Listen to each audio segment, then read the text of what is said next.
Hi, welcome everyone to this demonstration of the seven-eyed model. So I'm joined by Dr. Vicky Powell, who's going to be the client today, and we're going to make it as authentic as we possibly can. So I doubt that I'll be able to go through the seven-eyed model in sequence, which is exactly how it should be used. Using whichever eye is appropriate. We may not get through all of the eyes, but we'll do our very best to do that. We're not going to do the normal contracting that you would have in a coach supervision conversation because this is a demonstration. So I'd ask you if you can spot the eyes. We hope you will as we go through the demonstration. And yeah, let's get going and see how we get on. So first of all, hello, Vicky. And hi, Lee. Hello, everybody. And thank you for agreeing to work this morning together to do this demonstration. And let's just see how we go on. I know that you brought a case study from practice. Yeah. So let's start off with saying, okay, what would you like to bring to supervision today? Okay, so Liz, what I've brought is a very recent case, actually. So someone that I've just in the last last month started working with. I've had 2 sessions with them, and whilst I feel really kind of warm towards this client, I'm noticing that I feel slightly I get put off because they keep kind of taking professional control of the sessions. I think that's what's going on. So would it help if I told you a little bit about who the client is or some information about them? Yeah, it'd be great. Can I ask you if you could go back to the last session that you had with this person and describe to me what you were seeing, hearing? Okay. Bring the client into our conversation. Okay, so obviously we're doing our work over a Zoom. So I'm seeing them in their home, which is completely a blank white wall behind them. So there's no nothing to differentiate. She's a young manager, but with a role with significant impact. Her role is directly taking responsibility for operationalizing different contingency plans. So there's a real hard impact of her management role about getting it right or not. So when I see her in the room, I can't help but seeing a very young woman. That's perhaps just the age difference, but a very young woman, totally fresh-faced, looks quite outdoorsy actually. There's no fuss about her. There's no fuss. It's very clear. She has a lovely crisp voice. She's very prepared when she comes to the sessions. I can tell that she's writing notes down. I can see all of that. So I hope that gives you a bit of a flavour. Yeah, it does. And when you think about her in that way and what you're seeing and hearing and visualising with her, what is she reminding you of?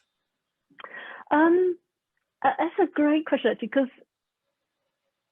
I know this has come into my mind when I've been in a session with her, but then it goes away again. She's reminding me a little bit of me when I left university and I went in my first kind of couple of management jobs. So partly because of the stress is a major issue she's bringing to the coaching, and because of the stress she's expressing and wanting to talk about, but also needing to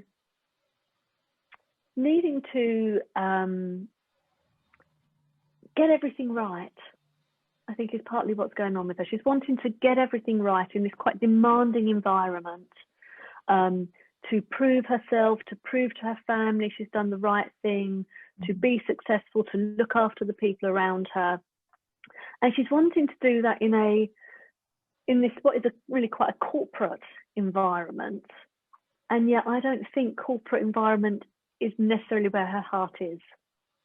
Okay. And I can definitely kind of identify with that from when I was at similar age.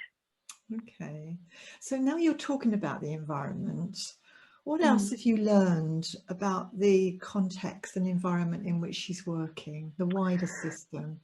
Well, she's like everybody else, predominantly. She's working on her own at home, but she is responsible. She's not directly responsible for a team. She's responsible for a number of services and projects. And so she works as part of a team who have health environments. So I know that she's part of a relatively small team. She I think has quite a lot of autonomy in her work, but she has a lot of responsibility for having to corral others and for liaising with others and facilitating things happening. Mm-hmm. So I guess they're the things that I'm mainly aware of at the moment. Okay, well, we may explore that further as the conversation goes on. Let's see how it goes. So you've painted a very vivid picture of this client, Vicky. And when you cast your mind back again to working with her, what do you think her perception is of you? Well, she's been very clear about why she sought me out to work with, and she has stressed she's kind of professional profile of me, qualifications, the fact that in my advertising about my work, I do talk very clearly about kind of things like workplace resilience. So I think there are the things that have attracted her. She actually is relatively geographically local to me. So I think she had in her mind that at some point it might be good to meet in person, because that would be possible, but you know, perhaps for next year. Okay. So now that we've talked about the client and the context in which she's working and the system and what she might think about you and why she selected you as a coach. So what would you like to get from our session today? Well, I wanted to kind of have some chance to explore with you as supervisor about how I'm reacting to this way in which she's professionally organising. Because on one level, I'm thinking, well, what does it matter if she's keeping an eye on the time and she's asking for literally tasks that she can do and she's checking in and she's being very organised with it. But on another level, I know I'm reacting to it. So I think I'd like to explore that really. Okay. What's that reaction about? And just to make sure it doesn't blind me in some way to interventions or things that I should be aware of with her. So you've already mentioned some similarities between you in terms of it reminds you a bit of yourself. Yeah. When you were her age and where you were in your career. So what else is there about the relationship that you have with her in terms of somebody was, to look down on you, kind of an observer looking down on the pair of you working together, what would they see? I think perhaps they might see on some level, it's funny, there's a kind of dynamics that are coming into my mind that I'm trying to describe. I guess there's a couple of levels that they might see or tune into. It might not be so evident to see it purely.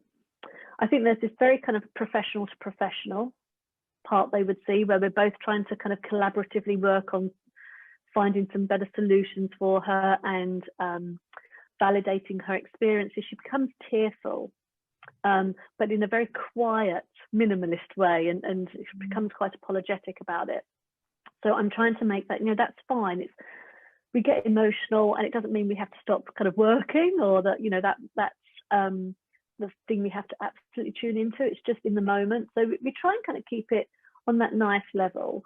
I think perhaps if you were looking down on it, you might also tune into the fact that I think we both feel quite warmly towards each other already. And I definitely have a sense of wanting to help her. And I wonder if she has some kind of sense of wanting to be helped by me. So it's not just professional. It's like, I really want to feel that I'm okay. And will this coach help me feel okay about myself, as much as help me find some ways to manage this stress and anxiety that I'm currently experiencing? Okay, so if we take that a bit further, Vicky, how helpful would it be to explore the approach that you've taken with her? You know, you've mentioned talking about emotions with her. Yeah. And, you know, there's clearly there's a caring going on there between you. So let's talk about the approach that you've taken with her in terms of being her coach. Okay, so it's interesting. The first appointment, so I've only had 2 appointments so far. The first appointment, because I offer clinical work as well, we'd set it up really to try and understand. Oh no, actually, I'm forgetting information. We had a preliminary appointment where, because she's aware that I do clinical work as well as coaching work, she wasn't sure which kind of modality would be right for her. So we had a preliminary session where we talked about the issues, which did involve her talking about some adversities, not major traumas or major difficulties, but some adversities that are the kind of things she just had to deal with in the family. And we'd spoken about those, but they weren't seemingly the things that were pressing on her or things that were causing her any disturbance. And so from that, we concluded we would have taken a more coaching approach.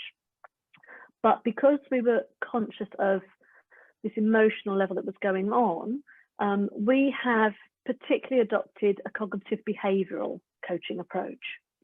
So we're very much trying to use here and now examples and focus on how she's been impacted by events at the moment, and trying to look at that interrelatedness of her thoughts. She's prone to quite negative thinking, self-critical thinking, rumination, perhaps some catastrophizing. So looking at how that impacts both, you know, her emotions, her physical responses, and ultimately what she ends up doing that may be both helping and hindering the situation for her. So I think that characterises the approach that we're taking at the moment with the intervention. Yeah, thank you. So I know from knowing your work from previous sessions that you will use CBT in these kind of situations. You have experience with it and you have successes with it. So what other approach might you have considered, or are you very comfortable with this one and believe that it's the best one to use? Yeah. Well, I think when we were talking about, we were both steering more towards, I think this is more coaching than clinical. When we were at that stage, I was thinking, I was eliminating in my mind, I guess, more kind of career focused coaching and kind of long-term planning, because it felt as if what she was wanting to manage were some kind of short to medium term issues about how she was feeling in work as opposed to what she was trying to achieve. So I think there's a process there of diverging from some approaches to narrowing it down. When I do kind of cognitive behavioural coaching, I tend to also layer in certainly aspects of solution focus and appreciative inquiry. So that definitely comes in because it fits with the cognitive part of the work. So there's still quite an integrative style to it. Okay. And how did your client react to the use of the approaches that you worked with her? Right. And I think this is I always get taken aback by this, that you're kind of working through something that's seemingly very simple. You know, so we were just literally plotting out. So let's take a latest example when you're in work and you got upset, and what was that about? So we talked about the thoughts and we plotted them on a diagram. She was really engaged with that and found it really insightful, even though really she was just regaling things that she'd already told me. So there's something about structure that I guess she was responding to. She liked seeing a clear structure. And since then, she has done, in between the kind of last 2 sessions, she has certainly put work into, she's been doing her own kind of reflection logs almost about times when she gets upset or things that are triggering her in work. And she's liking writing down and trying to apply things to a structure. So I'm getting the sense that that's something she likes. My only concern is, for her, I think there's always a danger that she's thinking, how do I just fix this? How do I fix myself? How do I make myself better? How do I perfect this? And I would like to think that part of what she can get from the coaching is, yes, some strategies and some modifications of thinking or behavior that would help her, but also they might include that she doesn't have to always be looking to fix herself, because she seems perfectly great at the moment. She's just a bit upset and stressed. So I'm holding those things in mind when I'm working with her. Okay, so you're holding them in mind. Mm. What thoughts have you had about articulating those to her? I guess this is where the professional organising comes in. So I have started to just share that as part of, these are and I say it like that, these are kind of the models I hold in my mind when I'm working with clients, and I'm thinking, would this be useful? This is how the world works. What are perhaps the assumptions we're holding that it's useful to have another professional say, no, you don't. That's not necessarily true. So I'm starting to articulate that with her, but it's almost like she wants to cling on to something very concrete. She can't let go of the idea of, no, I just need to really fix myself, and somehow I need to be superhuman, as opposed to, in my mind, I'm thinking, well, what do you want to enjoy? What your relationship's like, and how will that help you get some balance in work? And you're already incredibly successful. You've already established, a significant career. You've got lots of things ahead, and I think she's very much tied on fixing and possibly proving certain things. Mm-hmm. So what I'm noticing now is that, you're hearing what she's saying, you're seeing what she's accomplished. Obviously, you think highly of her skills and what she's done, and you're sounding as though you're thinking, what is going on here? So what is going on for you here when you're thinking that?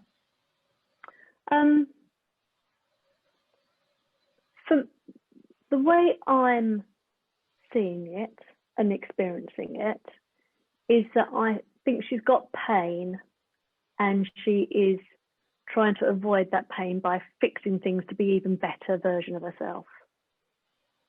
And that pain is that I think she's possibly a square peg in a round hole. Mm-hmm. That her heart lies elsewhere. She wants to be more, I guess, community-based in terms of her work. She wants to be outdoors. She loves the outdoors. She loves doing physical activities outdoors.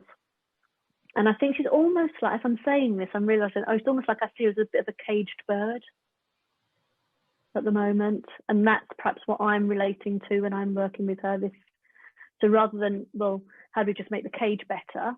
I'm thinking, well, how do we free the bird? That's I hadn't had that metaphor in my head before, so it's quite helpful to see that. So how do you free the bird? So when we're talking about this, what are we not talking about? What's not emerging in our conversation that may help with that metaphor? Well, I guess the thing is that I'm sure there are things that are unknown to me about her situation, about why she needs to prove and fix these things, some of which might be relevant, but I'm a little bit reluctant to go delving too far. I want to keep it quite focused on the terrain that we've laid out, just mindful of that, not wanting to stray into the kind of clinical area. But I guess there's something here about her motivation. What is motivating her? What's the push or the pull? I don't know. And that isn't. We haven't directly talked about her motivation, so that might be an area that would perhaps, even if I just shared the metaphor with her, it might feel a bit too much for her. Actually, I think it might feel a little too much for her. But to explore what costs and benefits of perhaps fixing herself, because we could look at that in a number of ways. The the cost and benefit of doing that, but also the cost and benefit of not doing that and doing something different. So yeah, that's an area that I haven't really worked with her on yet. Yeah, because as we're talking, I'm getting a sense of holding back. Right. Yeah. Yeah. I perhaps actually I'm tuning into a bit, this idea of the caged bird. I think she's a little bit more fragile than she wants to let on. Okay. And I'm getting a sense when we're talking that I'm holding back. So Oh, right. I'm wondering how that may be showing Yeah. up in your relationship with your client. Yeah.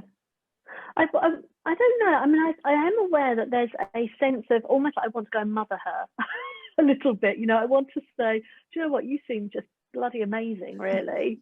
You're lovely. You're great, and just enjoy yourself. Don't get bothered, don't get hemmed down with this. But that doesn't feel, I'm not sure that will be the most helpful thing for her right now. Because she does have people in her life that are telling her she's great. It's not as if she's, alone in her life and she's unloved or unsupported. But she obviously kind of elicits that to some degree, that people want to, because I'm having that reaction to her. But I don't know how much she hides that at work. So perhaps she hides that a lot, and therefore she's not getting the support that perhaps she needs. And it's difficult for her to ask for support, to ask for help, because she thinks she has to be Superwoman. Yeah. And I'll keep with that theme of holding back and put the mirror to myself as supervisor, and say that the sense I'm getting of holding back is I want to kind of supportively challenge you in your practice to maybe there's a lot of caring going on, and you use the analogy of mothering her, and I get this sense of protecting her, the bird in the cage. And there's a lot of protection going on and supporting, and I feel like I want to challenge that in you to say what needs to happen for you to open some of these dialogues, because you seem to get so far, and that's when holding back comes in, and then there seems to be this break goes on, and is she too fragile to cope with this? I'm hearing there's a very capable young woman here who's holding down a lot of difficult situations. So she's sounding as though they're in an environment that's pretty tough. Yeah. How does that? That's really helpful hearing that back, because it's giving me some context for, I've said about how she kind of professionally organises things. So she'll be saying to me, I think we've only got so many minutes left. Should we kind of get a little list of things I need to do? Or she'll double check that, have I got the Zoom link, or she'll send things to me before the appointment to say, I've just done this, and so you may want to review this. So that's what I mean by the professional organising. And then hearing what you've said, I think that's the stuff she puts out there when I'm getting to, I don't know if I'm getting close in the right direction or not, but I think she uses that to keep a bit of distance. So perhaps I guess I could interpret that as either perhaps I've been overly caring, or I've been transmitting that too much in some way, or in a way which feels too much for her, or she wants to keep me at a distance because she doesn't want to be too challenged, and that's more helpful. But there's definitely something that's going on with her doing this organising, and of course it might be that that she's so used to doing that work, she's so competent, as you say, she's so organised, and she's just bringing the same approach. But equally, she does want to be helped. I think she does want to get something from the coaching. So it's a really interesting to have that fed back to me, because I'm not entirely sure which way it is with her yet. But it certainly means I could up my challenge to her. Because clearly there's some trigger going for you when she gets into this organised professional mode that's triggering something in you, that I get a sense of resistance, that you're not too welcoming of this approach. And I'm not entirely sure what my resistance is, and I wonder if it's perhaps uncertainty a little bit about which, and I guess that's where I'm labeling it as fragile, because I think there's something here about I want to really make this work for her. And I think perhaps she's pinning quite a lot on this coaching, helping her. So perhaps it's just my own professional things about really wanting this to work, and I'm treading a bit carefully on certain areas. I kind of might need to give that a bit more thought to really think that through. Let's sit with that for a moment now. I can understand you maybe want to reflect on that further outside of our session. Yeah. Let's just sit with that a moment. And what's emerging for you?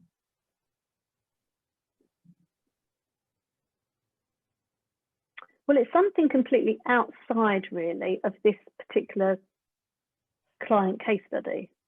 In that, yeah, it is funny. I was quite challenged. I was very challenging with a client at the end of last week, and I was surprised at how well they responded to it. And I'd almost done it because I'd got to the end of my tether about kind of how we could help this person. It was very challenging, and it worked really, really quite effectively.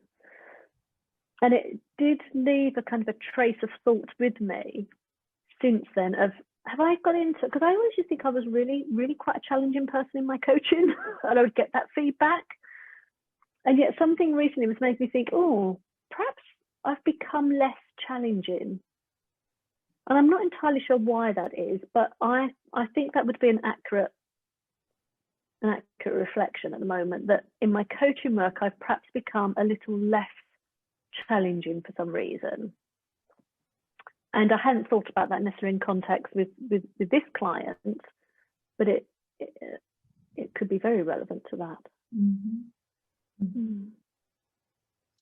And I'm kind of getting a sense now, a kind of feeling of hesitancy again about whether it would be a good idea to open that door, or what would happen to the bird. I don't feel. Do you mean with that client or with? With that client. I don't know. I don't. Yeah, it's interesting because you obviously are picking up something about that hesitancy, and I'm not sure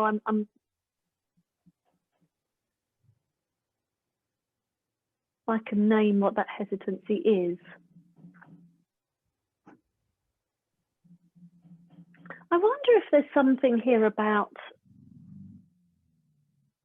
this has just popped into my head, so I don't know if this is the kind of the right thing, but there's something about I don't want to be perceived as uncaring.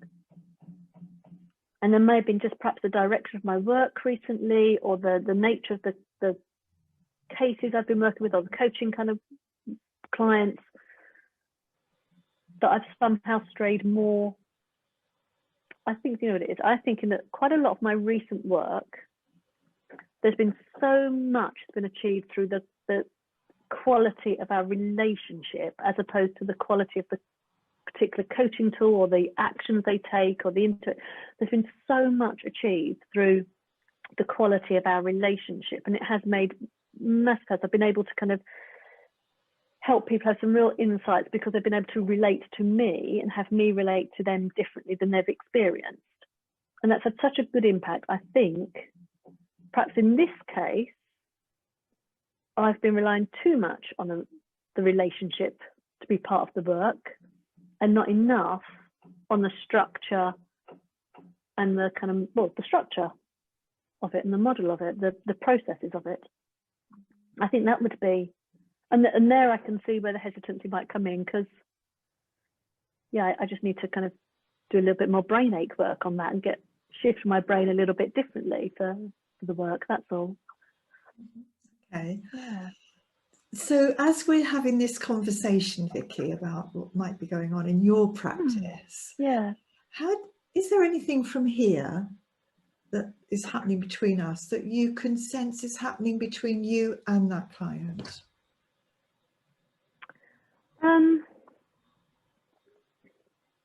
Well, I guess some of the uncertainty but on a far less level, I guess, but between us than I may be feeling there.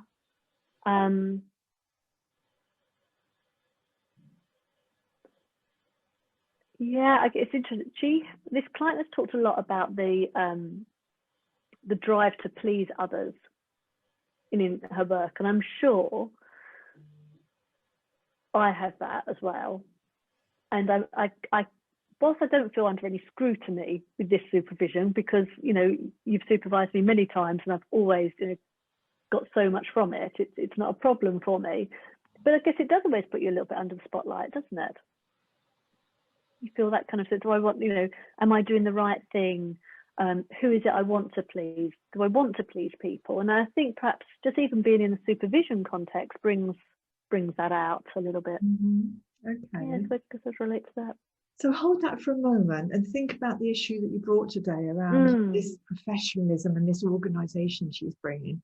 But what connection can you make between that feeling of pleasing and what she's doing there?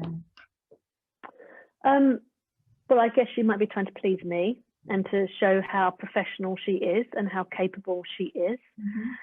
And I guess I've heard that on one level, but I haven't fully trusted it. Okay. Because I have been concerned that to fully trust it might make me blind to alternatives to her just fixing things and working harder and smarter. And I don't want her to be blind to those other alternatives as well, so that she can make some really more informed choices. But I haven't been, I think I can be clearer about that.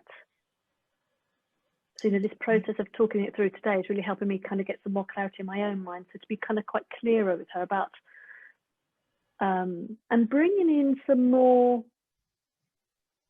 I think perhaps some of the solution focus tools could be really helpful. The scaling and the miracle question, things like that can always be great, can't they? They can really cut through so much quickly. So yeah, thinking about where might be the right place to bring those in soon. Yeah, and that's a more creative approach that you could try, as well as the CBT.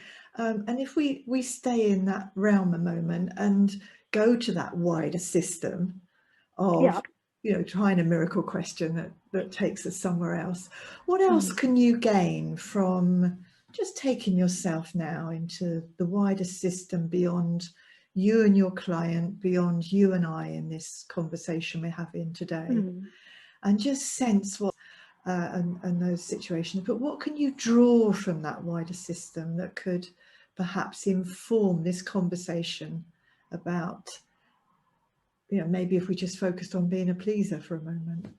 Yeah, well, I guess she's in a caring profession, even though she's not in a kind of clinical role of any kind. It's a system, an organisation that can be quite trapping.